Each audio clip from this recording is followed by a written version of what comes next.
welcome to the ADF. It's not often we use the term living legend, stalwart, fearless, determined. Well, today we have the presence and pleasure of a true Windrush pioneer, Dr. Audrey Robinson-Maynard. Dr. Robinson-Maynard describes herself as a woman with many strings to her bow. Born in Jamaica, her mother, a nurse, and her father was a sergeant in the police force. Audrey came to Huddersfield in 1959 to study nursing.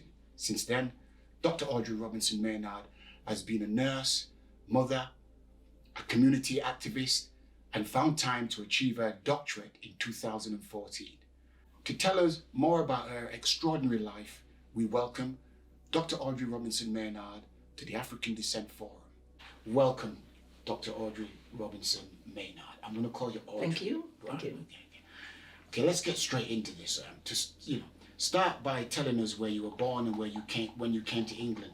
Share with us, please, some of your experiences. Have you got all day? I was born in Fort Mary, St. Mary, in Jamaica. St. Mary is on the north coast. It's I came to England in 1959. Recruited from Kingston, Jamaica, to come and do nurse training, the state registered nurse training. My posting was in Lincolnshire, at Louth County General Hospital in Lincolnshire, which is attached to the Grimsby General Hospital, because we went in between both hospitals for training. Behind the hospital, it was very, very flat and a lot of snow. And I just wondered, how did people get around in all that snow? But they did, up to their knees in snow and ice. And after a while, you sort of forget it because you had other things to think about, your training.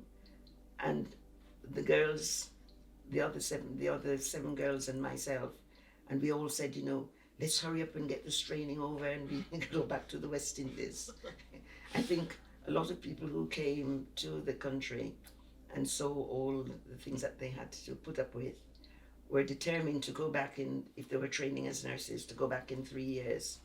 And of course, I do not think any of us achieved that.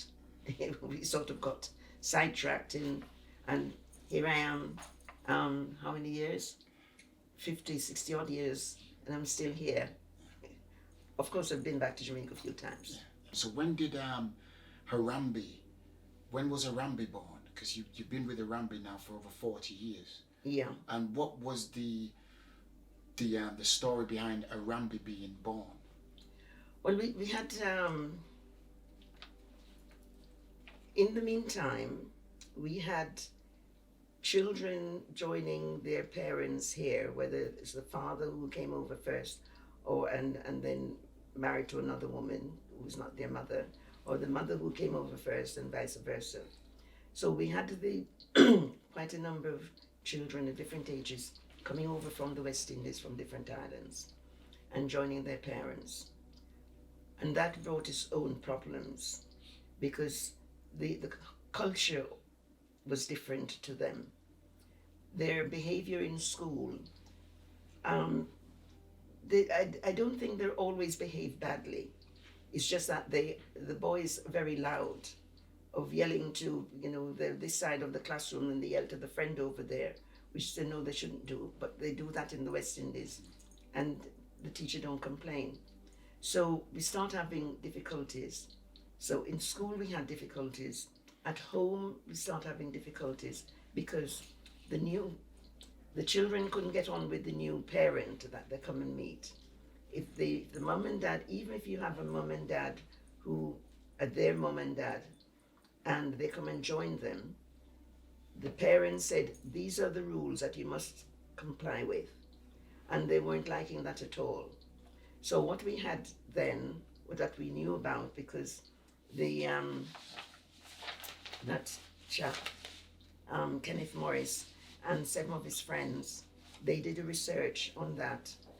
We had, especially the boys more than the girls, we had them sleeping on each other's floors, and the parents don't know about this.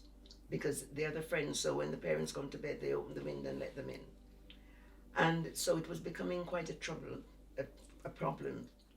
And talking about the boys, because we didn't get much problems from the girls, but the boys, they're bigger, they're taller, and they've got more voice, and they want to do their own thing, and they think they're big men, so they can run around, which is still going to school. So Kenneth and his friend says, we need to put a stop to this, but we need some information.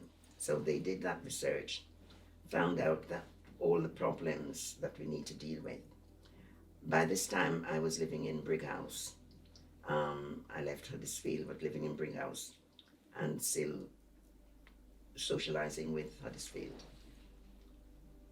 So Kenneth I know Kenneth and some of his friends, and one night I had a knock on the door, and he came in with two of his friends. I think unfortunately Kenneth has died, and one of his other friends, but one of the guys is still around. He said, I've completed that research that I said I was going to do, and I am not able to do it. He suffered quite badly with diabetes, was Kenneth. He said, I'm not going to be able to do anything with it, but I know you can run with it. So he handed me this paper and says, bye-bye. And that's why I was lumbered with it. Well, lumbered with the paper, not with the Ramby. So I thought, yeah, we'll get something sorted.